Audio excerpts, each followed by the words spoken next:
Are Muslims taking over the UK? Did you know there are over 3,000 mosques in England right now? All UK schools are legally required to teach Islam, even Catholic schools. And the number one most common baby name in the UK is Muhammad right now. Plus, the number of Muslim reverts in the UK is growing, while Christianity is declining. The Mayor of London is a Muslim. Plus, the Mayor of Oxford, Lutton, Rockdale, Oldham, Brighton, and Hove are all Muslims. Even the Secretary of State of Justice and the Lord Chancellor is a Muslim woman. Prince Harry's own personal lawyer is a hijabi Muslim woman. Even the King of England is allegedly a Muslim because he was hosting iftar dinners at his own home during Ramadan. Is the UK a Muslim country now? What do you guys think? And which says in verse 32 of Al-Ma'idah Surah, as the Quran says, God does not burden any soul with more than it can bear.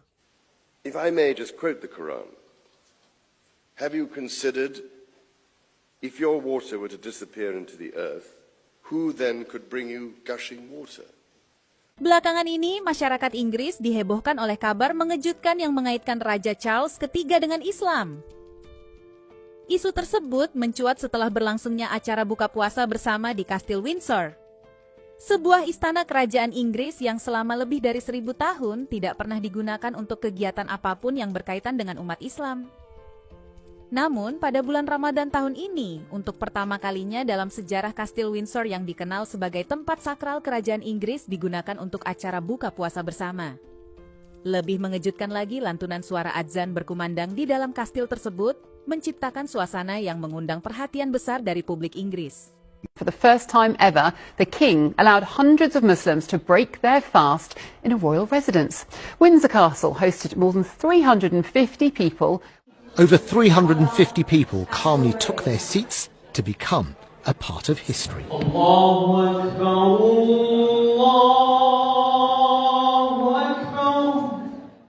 Assalamu alaikum. Ramadan Mubarak. Ladies and gentlemen, as Muslims across the United Kingdom and the Commonwealth begin preparations to celebrate Eid after fasting for the holy month of Ramadan, I just wanted to convey my heartfelt best wishes to all who celebrate this festival and to tell you just how much my wife and I are thinking of you at this special time of year.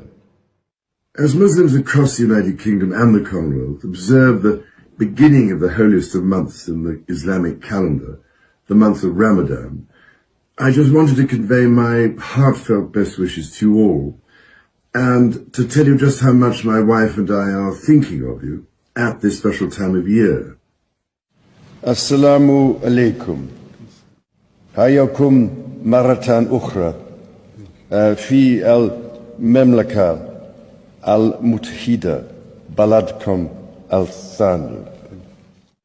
As the Quran says, whoever saves a life, it will be as if they saved all of humanity. It is a great sadness that I cannot be with you to participate in and benefit from this conference on Islam and Muslims in the world today. Some of you may recall that as its patron I gave a speech at the Oxford Centre for Islamic Studies. The surprise, ladies and gentlemen, is the extent to which Islam has been a part of Europe for so long, first in Spain, then in the Balkans, and the extent to which it has contributed so much towards the civilization which we all too often think of wrongly as entirely Western. Islam is part of our past and our present in all fields of human endeavor. It has helped to create modern Europe. Many of the traits on which modern Europe prides itself came to it from Muslim Spain. Diplomacy, free trade, open borders. Berbagai tanggapan mulai bermunculan dari warga Inggris. Ada yang menanggapi bahwa itu bentuk toleransi, namun tidak sedikit juga yang mengkritik bahwa ini adalah bentuk islamisasi kerajaan Inggris. Karena ada satu unggahan warga Inggris di YouTube yang kecewa karena umat Kristen tidak diizinkan merayakan Paskah di kerajaan, sementara umat Muslim justru diundang untuk buka puasa bersama di tempat yang sama. Bahkan banyak yang beranggapan bahwa Raja Charles III telah masuk Islam secara diam-diam.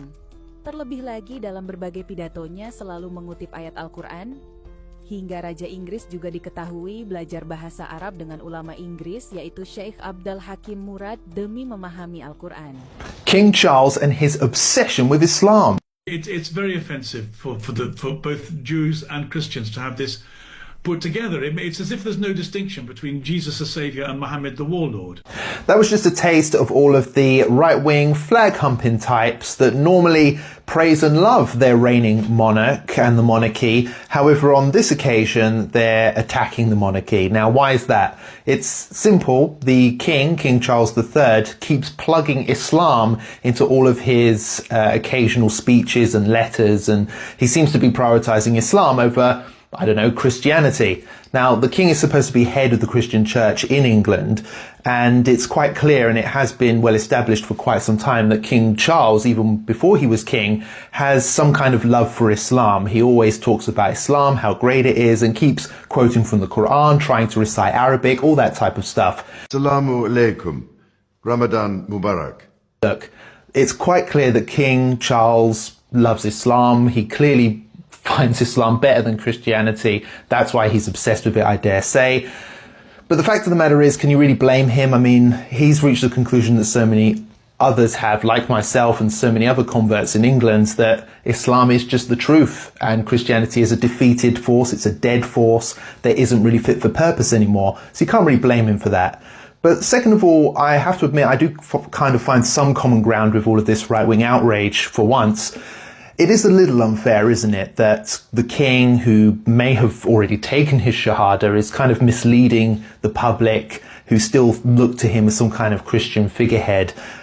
I kind of get that. It's a bit, it's a bit out of order, let's say. So my message to the king is, look, just come clean. If you're not Muslim already, then just get on with it. Take your shahada already. You clearly think that Islam is a better religion or the truth or is, superior to Christianity. So just come out with it. Stop wasting everyone's time and just announce your shahada if you haven't done so already. Now we are facing a new reign, King Charles III. He likes Islamic gardens, he likes Islamic art, he likes Islamic textiles. The Daily Mail got very angry when it turned out that Prince Charles had been learning Arabic. Why did he want to learn Arabic? Just so he could go to the Gulf and sell Typhoon fighters or something? No, he said it was so that he could understand the Quran. How many people in Parliament would do that? If I may, a passage from the Holy Quran, which seems particularly appropriate to Islamic Relief's work, and which says in verse 32 of Al-Ma'idah Surah, whoever saved a life, it would be as if he saved the life of all mankind.